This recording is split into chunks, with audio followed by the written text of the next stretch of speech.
Bueno, ¿qué tal? Muy buenos días. Buenos días, queridos hermanos, el Señor les bendiga.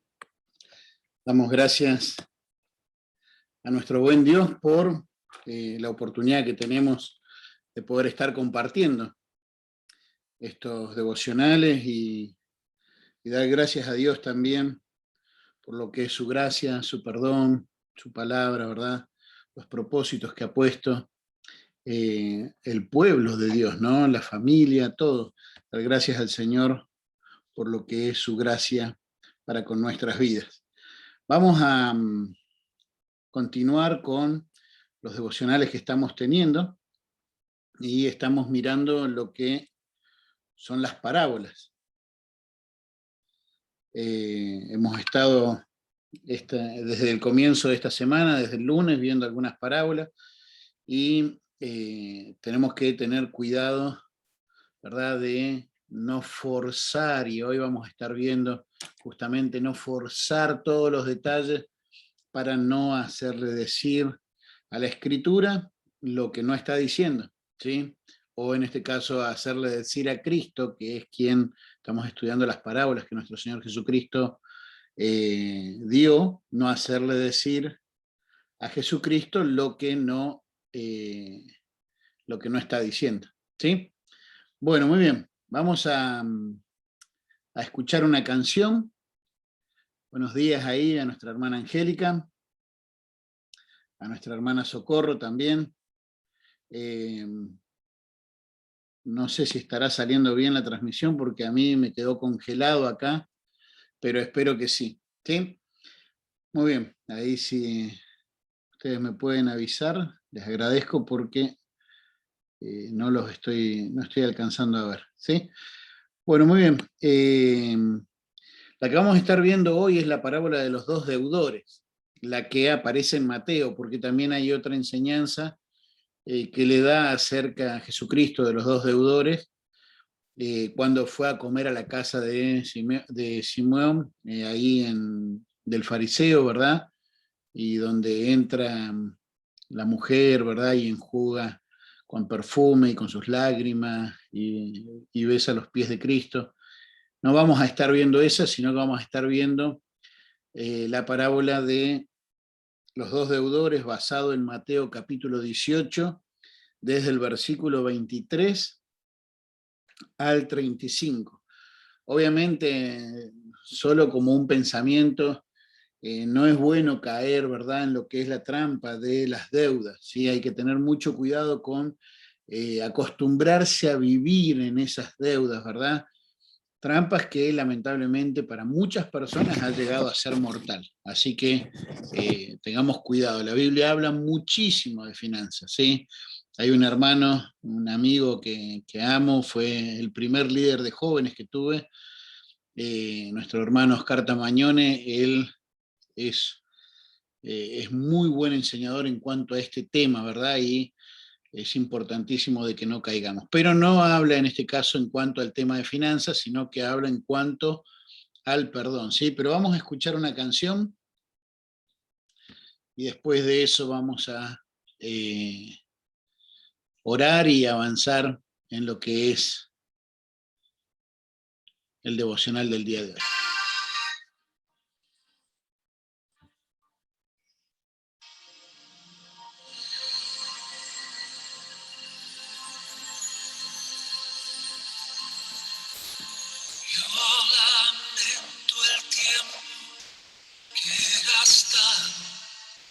Los placeres que robaron sin incluirte a ti.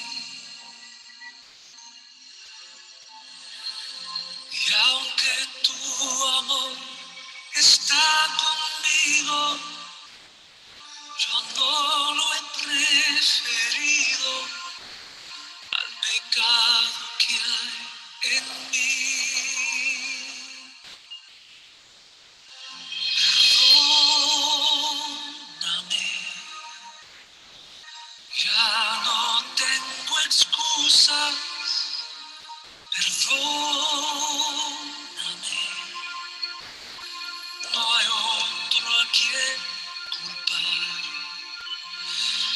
Vuelvo a ti, a darte amor a Cristo. Me humillo ante ti.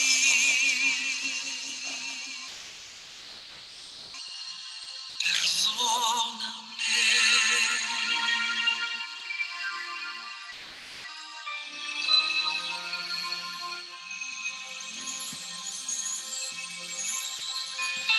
Yo lamento haberte postergado, tus mandatos rechazado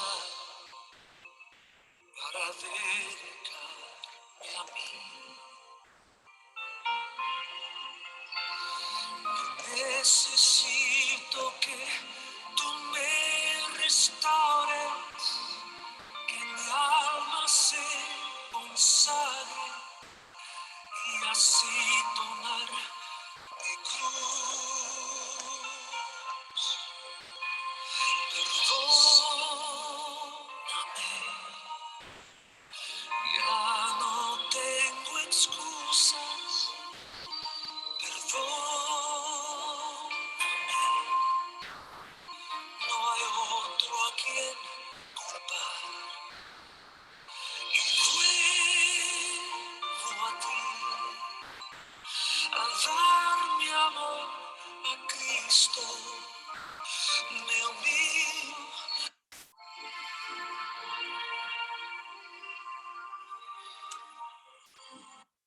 Preciosa canción, ¿verdad? Y preciosa interpretación también.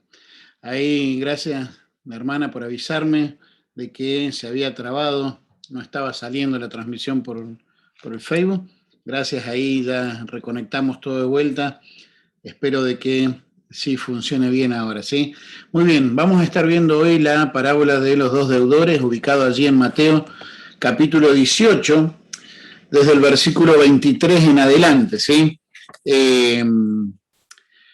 Vamos a leerlo y después vamos a hacer algunas menciones en cuanto al contexto, en cuanto a la enseñanza principal y el desafío, ¿verdad?, que deja el Señor Jesucristo. Dice versículo 23.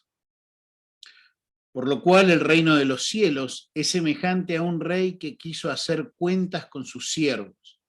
Y comenzando a hacer cuentas, le fue presentado uno que le debía 10.000 talentos.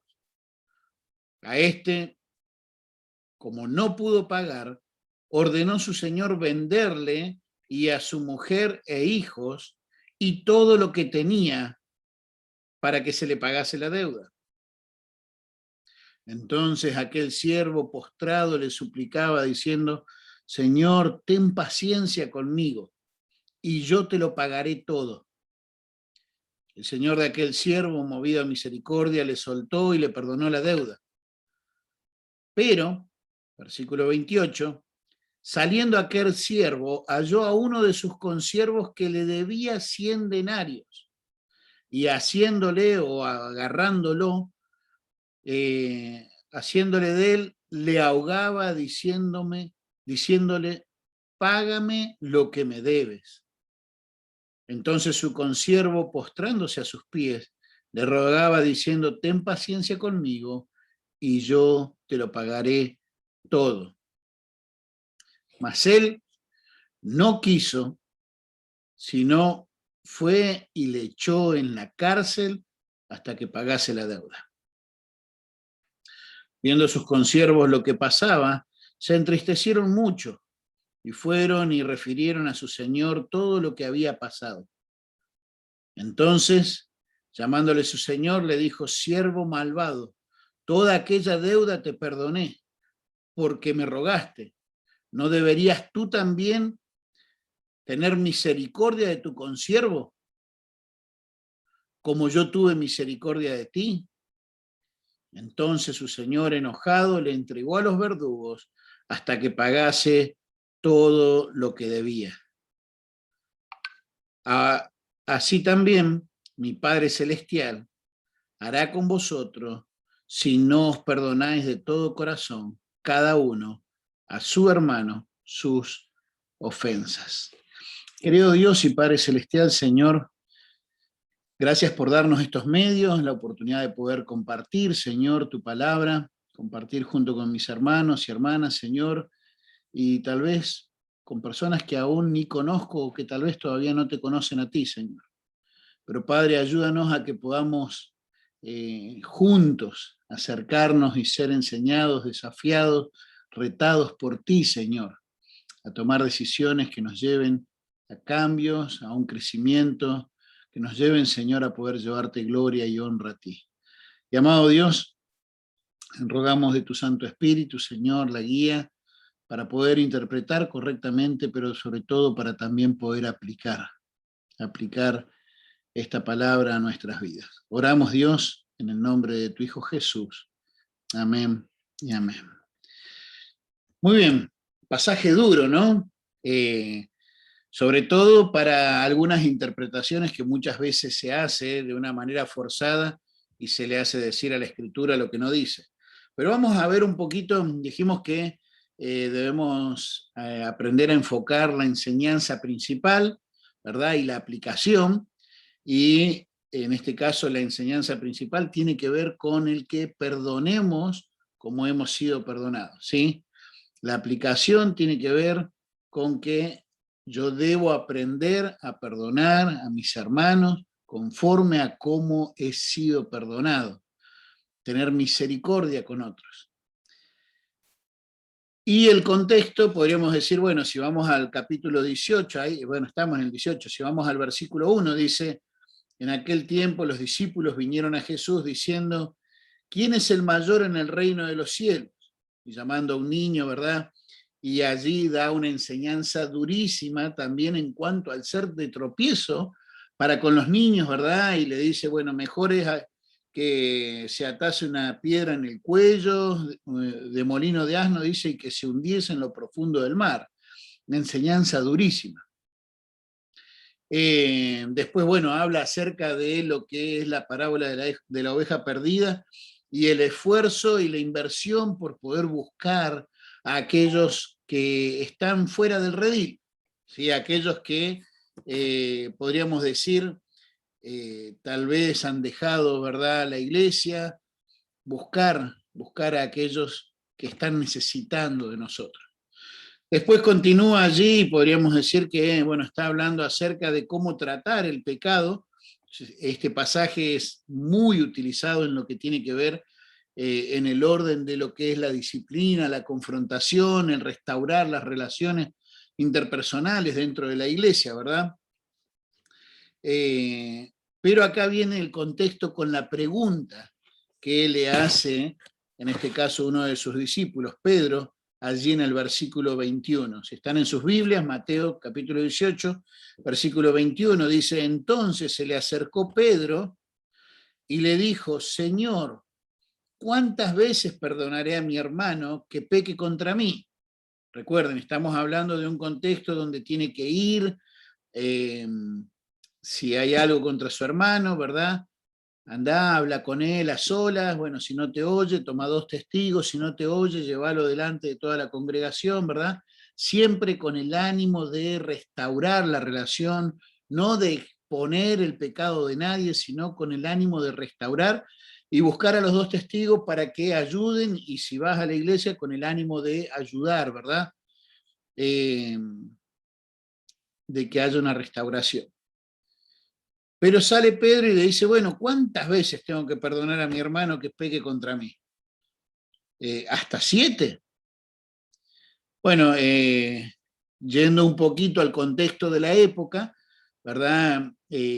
Vamos a decir así, los sacerdotes enseñaban, ¿verdad?, de que alguien que tenía una actitud piadosa perdonaba hasta 3 veces y la cuarta ya no, ¿sí? Eso lo sacaron o lo enseñaban no porque se les había ocurrido a ellos, ¿verdad? Sino porque bueno, en Amós se utiliza mucho ese concepto, ¿verdad? Bueno, hasta la tercera, ¿verdad? Y a la cuarta viene el castigo, ¿verdad? Hasta la tercera, viste, era como que Dios le perdonaba, y a la cuarta ahí por 3 pecados, decía, ¿verdad? Y en la cuarta no desviaré el castigo. Entonces, de allí es donde toman los sacerdotes, los fariseos, ¿verdad? Para decir, bueno, hasta 3 veces era considerado un acto piadoso. Pero Pedro acá dice, bueno, ¿qué? Hasta 7, como diciendo, voy a ir más allá de lo que se espera. Inclusive, también podría decir que dijo 7 pensando en que 7 es es el número de la perfección, ¿verdad? 7 fueron los días de la creación, ¿verdad? Podríamos decir 7 es el día ese completo, el número perfecto, ¿verdad? Bueno, lo cierto es que allí el Señor Jesucristo le responde y le dice, bueno, mira, no es hasta 7, sino hasta 70 veces 7, y no es para que llevemos las cuentas, ¿sí? 400, ¿qué sería? 89, 489, 490. Ahora sí, la próxima te reviento. No, no era la idea esa, ¿verdad? Y en base a eso es que les refiere esta parábola. Ahora, yo he escuchado muchas veces de que esta parábola, dicen, habla de salvación, ¿verdad? Esa deuda que era impagable, mirá, es la salvación. No necesariamente, porque si caemos en darle esa interpretación, entonces tenemos que caer también en que hay pérdida de salvación cuando el Señor le quita, vamos a decir así, el perdón por no haber tenido misericordia, y entonces le entrega a los verdugos. Estaríamos hablando de pérdida de salvación. Entonces, uno puede hacer una aplicación diciendo, bueno, mirá cómo Dios nos perdonó una deuda que era impagable, ¿sí? Porque no podemos pagar nosotros mismos por nuestro pecado. Puede llegar a ser, si querés, una aplicación, pero mucho cuidado, esto no está hablando de salvación. Está hablando acerca de la importancia de perdonar y de restaurar esas relaciones, ¿verdad? Y si querés, podés sí hablar y pensar en la cantidad de perdón que Dios te ha dado, y desde allí, como dice también en Efesios capítulo 4, que perdonemos a nuestros hermanos, pero no está hablando de salvación, ¿sí? Le está hablando acerca de lo que es la importancia del perdón, porque si yo quiero forzar cada cosa, entonces pensemos en esto. ¿A quién representa ese rey que vino a hacer cuentas? ¿A quién representa el Señor, el acreedor? Representa a Dios, ¿verdad? Y si yo voy a forzar cada detalle, entonces tengo que pensar en qué clase de Dios es en el versículo 25, que dice, como no pudo pagar, ordenó su Señor venderle a él y a su mujer y a los hijos y a todo lo que tenía. Es medio raro, ¿no? No considero que Dios sea de esa manera. Entonces debemos tener mucho cuidado a la hora de forzar los detalles y sí pensar en lo que es el perdón, el perdón. Qué importante, creo que en realidad nunca nos parecemos más a Cristo que cuando perdonamos. Ciertamente nuestro Señor Jesucristo, obviamente, Él es el que puede dar perdón por ser Dios, pero Él también fue el objeto necesario para nuestro perdón. Tenemos paz para con Dios por medio de nuestro Señor Jesucristo. Tenemos el perdón por la sangre de Cristo. Tenemos el perdón porque Él es el sacrificio perfecto, ¿verdad? Pero quiero que pensemos en esto. Mirá lo que le pide, la petición. Dice, Señor, dice, bueno, aquel siervo postrado, no en adoración, no es que se postró para adorar, sino que se humilló buscando misericordia, ¿verdad? Dice, le suplicaba diciendo, Señor, ten paciencia conmigo y yo te pagaré todo. Ahora, pensando un poquito en algunos detalles internos de esta parábola, dice que la deuda que él tenía eran 10.000 talentos, una deuda inimaginable, una deuda que era imposible de que la pagara. Más bien vaya a saber cómo fue que llegó a ese punto, pero como que le está diciendo, ten paciencia, como diciendo, no me tuviste paciencia con todo esto, que no te tuve paciencia, digo, con todo esto que te perdoné hasta el momento, y mirá la deuda que tenés. Pero para hacer una cuenta, estuve buscando, por ejemplo, dice que la deuda era de 10.000 talentos. Un talento representaba a 6.000 denarios, y un denario representaba lo que era en aquel momento el salario de un día. Hoy por hoy, no sé, tal vez podríamos decir un albañil aquí en Uruguay está ganando unos 1.500 pesos, como cerca de unos $35. O sea que si yo multiplico por 6.000 eso, o sea, lo que serían 120 años de trabajo, estaríamos hablando de 9 millones de pesos, 9.000 millones de pesos. Es impresionante. Un comentarista decía que él tenía que vivir 200.000 años para poder pagarle a su rey lo que le debía, 200.000 años. Era una deuda impagable, pero acá él le pide más tiempo y le promete que le va a pagar. No le había pagado hasta ese momento, ¿le va a creer que le va a pagar? Y la respuesta de el acreedor o del señor, del rey, va muchísimo más allá de lo que él le pide. Dice, entonces, dice el señor de aquel siervo, movido a misericordia, le soltó y le perdonó toda la deuda. ¿Pero qué hizo este hombre? Yo me imagino, de haber quedado como quien dice de cara, ¿no? Cuando le es perdonado todo, ¿viste? ¡Wow! La alegría, el gozo, ¿verdad? Estaba al punto de que iba a ser vendido él, su familia, todas sus cosas, de quedar en la pura miseria, y sale de allí perdonado toda la deuda. No es que le dijo, bueno, te voy a dar más tiempo. Salió perdonado. Pero mirá cómo se nota que muchas veces pasa eso también, ¿no? A veces uno va y pide y hace promesas, pero realmente no ha sido transformado por el perdón, ¿verdad? Y esta persona salió y se ve la falta de transformación porque dice que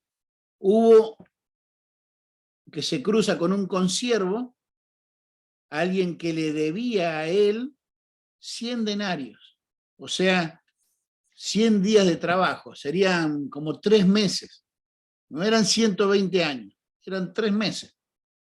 Era como si fuera más o menos unos 150.000 pesos uruguayos, ¿verdad? Y vos decís, ¿por qué actúa con tanta falta de misericordia? Bueno, creo yo, si tuviéramos que hacer una aplicación conforme a salvación, porque no había realmente sido transformado por el perdón. Pero, ¿a qué voy con esto? La enseñanza principal es que nosotros, si realmente hemos experimentado el perdón de Dios, lo que se espera de un buen árbol es que dé buenos frutos. Si realmente hemos experimentado el perdón de Dios, tenemos todo el potencial para perdonar, ¿sí? Pero acá Dios quiere que nosotros perdonemos como hemos sido perdonados. Ese es el reclamo que le hace. Le dice, ¿no deberías tú también tener misericordia de tu consiervo como yo tuve misericordia de ti? ¿Saben?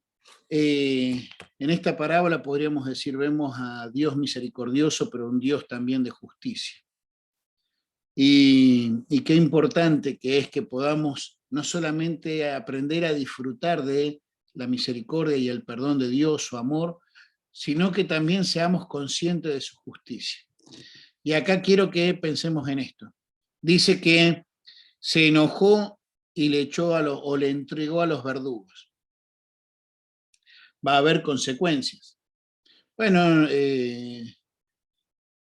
no estoy hablando de, como algunos dicen, pérdida de salvación, no, pero sí va a haber consecuencias. Sí va a haber consecuencias. Algunos dicen que, bueno, como entonces el Señor enojado le entregó hasta que pagase todo lo que le debía, dicen, ves, Dios le quitó el perdón y entonces perdió su salvación. No, pero sí va a haber consecuencias, hermano.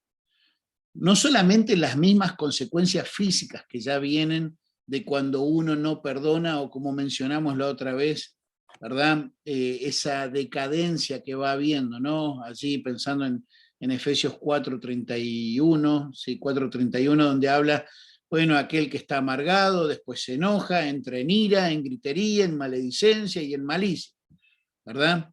Ya hay una consecuencia natural de ir dándole lugar a esa falta de perdón o de misericordia para con otros. Hay una consecuencia natural, pero también hay una consecuencia, una disciplina de parte del Señor. Y quiera Dios que, si vos y yo hemos aprendido, ¿verdad?, lo que es el perdón de Dios a través de Cristo para nuestras vidas, que nosotros podamos actuar de esa manera misericordiosa. ¿Sabes? Hace años atrás salió una noticia de un hombre que había chocado, un taxista, ¿verdad? Que él venía dando vuelta con su auto y venía un Lamborghini, ¿verdad? Uno manejando un Lamborghini y apenas lo alcanza a rozar, pero se ve como el auto empieza a girar, ¿verdad? Y choca contra, creo que era como una palmera y se despedaza, ¿verdad? Aparte, como son todos plásticos por fuera, volaron los pedazos para todos lados. Pero la noticia fue, ¿verdad?, de que un hombre perdona la deuda a un taxista que no le hubiese alcanzado ni toda la vida para pagar ese Lamborghini. No, no sé si el del Lamborghini era cristiano o no, pero a veces hay esos actos de perdón y de misericordia de personas aún que no son salvas. ¿Cuánto más debería haber de parte de aquellos que hemos experimentado la salvación, el perdón, y no solamente en lo que es ese perdón potencial que nos da esperanza, vida eterna, perdón de pecados, sino el perdón cada día, porque cada día ofendemos a nuestro Señor? Recuerdo una vez, yo todavía estaba estudiando, bueno, con mi esposa estábamos estudiando en Instituto Bíblico, y llegó la noticia que la hija de 11 años de un misionero de México había sido chocada por un conductor borracho. Habían salido con su escuela, ¿verdad?, a hacer una visita a un museo. Cuando terminó la visita, ¿verdad?, iban cruzando la calle para subir al ómnibus que los había llevado, y dobla un conductor borracho y choca a la nena, ¿verdad?, y bueno, la mató. El hermano, el misionero se llama Leo Di Gilio, ¿verdad? Y terrible, ¿no? Estar orando por esa familia, ¿verdad? La pérdida, aquellos que somos padres, dolor, ¿no? Tremendo dolor en esa familia, más allá de la esperanza que sabemos que tenemos en Cristo Jesús, ¿verdad? Pero cuánto dolor. Y al tiempo nos llega también, nos comparten allí a los alumnos, ¿verdad? Nos cuentan acerca de que Leo fue a visitar podríamos decir, al asesino de su hija a la cárcel, y para decirle que le perdonaban, que él y su familia le perdonaban, y a hablarle acerca del mayor perdón. Creo que no hay momento en los que nos parezcamos más a Cristo que cuando perdonamos. Termino con este pasaje, Efesios capítulo 4, versículo 31, versículo 32. Antes sed benignos unos con otros, misericordiosos, perdonando unos a otros, como Dios también os perdonó a vosotros en Cristo. Quiera Dios que si hay cosas en las que necesitamos arreglar cuentas con hermanos, reconciliar, restaurar, Quiera Dios que hoy sea un día de victoria en esa área. Mirá que tanto en la pregunta de Pedro como en la respuesta de Cristo no dice qué tan grande era la calidad de pecados que se hacía. Y ojo, tampoco esto es un pase libre a que, bueno, cualquiera venga y peque todas las veces que quiera y nos haga daño, porque inclusive allí en el mismo contexto, ¿verdad? Mateo 18 habla acerca de los pasos a seguir, ¿verdad? Con personas que pecan, no se arrepienten y que, vamos a decir, quieren vivir en un estado de rebeldía, y aún dentro de la misma congregación hay pasos de disciplina que aún hasta llegan a la expulsión, no con el deseo de que la persona sea avergonzada, sino con el deseo de provocar en él un arrepentimiento, ¿verdad? Pero en cuanto a lo que depende de nosotros, 70 veces 7. Pero aún dice, como Cristo también os perdonó a vosotros. Quiera Dios que hoy sea un día de victoria en el que perdonemos, ¿verdad? O si hay que ir a pedir perdón. Quiera Dios que podamos ponerle, como quien dice, patitas a la intención, que podamos ser obedientes. Querido Dios y Padre Celestial, gracias, bendito Dios, por tu gracia, por tu amor. Gracias, Señor, por el perdón que tenemos en ti. Pero ayúdanos, Señor, a que nosotros podamos ser también, Señor, aquellos que perdonemos y mostremos, Señor, tu amor a través del perdón hacia otros. Padre, sé que vivimos en un mundo que constantemente nos está incitando al odio, a la venganza. Padre, sé que nuestra propia carne muchas veces anhela la justicia por mano propia, pero Padre, ayúdanos a que espiritualmente podamos ser conscientes, que no seamos desmemoriados de lo que es tu gran perdón para con nuestras vidas. Gracias, Padre Celestial. Oramos en el nombre de Cristo Jesús. Amén y amén. Hermanos, el Señor les bendiga. Dios mediante, nos vemos mañana a las 9 de la mañana para seguir viendo otra de las parábolas de nuestro Señor Jesucristo. Estamos en contacto y a las órdenes, cualquier cosa, estamos para servirle.